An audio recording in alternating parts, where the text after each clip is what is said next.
Okay, so I see that as early as 7 a.m., your people had taken over the National Secretariat. So I'm just going to ask you two questions. You're holding a BOT meeting at 11, and you're holding a NEC meeting at 2 p.m. What is this all about? I mean, we just had the Ibadan convention on Saturday. Please tell me what this is all about.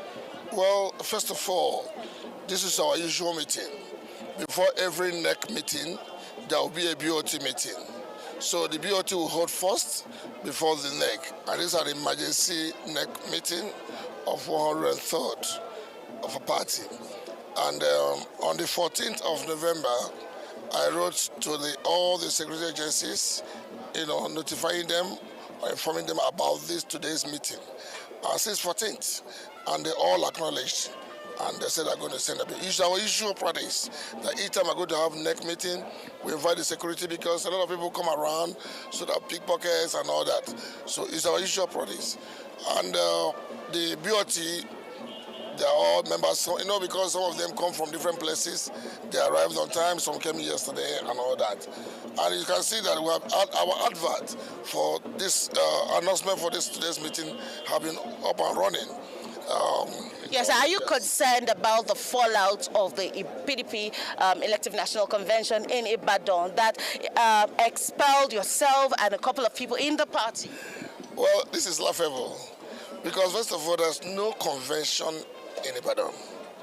No convention. What makes a convention? One, as the National Secretary of the party in our constitution is very clear, 36E, for every convention, the National Secretary will state the affairs of the party if there's any convention. Two, every communication from the convention or NEC meeting is communicated to the members of the party by my office. I was not there.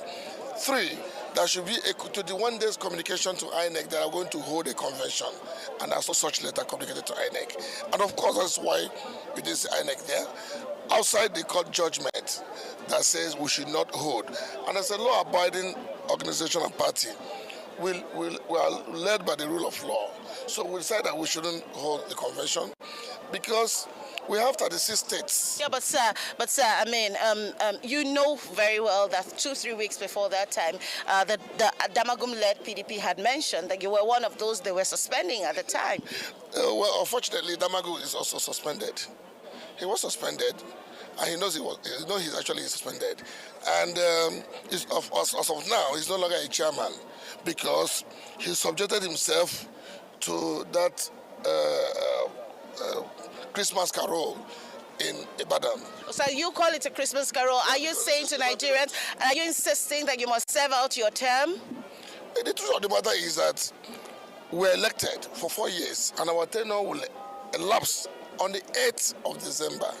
And if by 8th of December there's any convention or whatever, my tenure runs off, I'll leave. I'm not a permanent secretary. Senator, the question now is, who is the chairman of the PDP? We have the natural boss vacuum. We have the acting national chairman, who is formerly the national vice chairman, North Central, Honorable Abraham Mohammed. He is now nominated as the acting national chairman of the party. So that's very different from Tanimu, Turaki, SAN, who came up from the convention. There's no convention. No. And he has the backing of the governors. Which governors? Which governors? Which governors? The chairman of the so-called organizing committee of the convention, His Excellency Ahmed Fintri, walked out of the place because there's a court judgment and the INEC was not there. Senator, what is going to happen when the Tanimu Turaki guys show up here today? That's the PDP that we know. For what? Why are they showing up?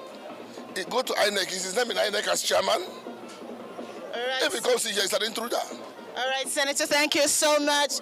He's saying that there might be a showdown here today. Nigerians are all, watching. We're getting set to see what happens in the PDP Secretariat today. Okay, Mary, just before you go, what is the atmosphere like? Because this morning we saw Kabiru Tanimu Turaki SAN calling on the police about, security. We just had Samuel Anyanwu also saying, oh, security. What's the atmosphere like? Are the police on the ground to prevent any kind of a showdown? What kind of security arrangement is in that place?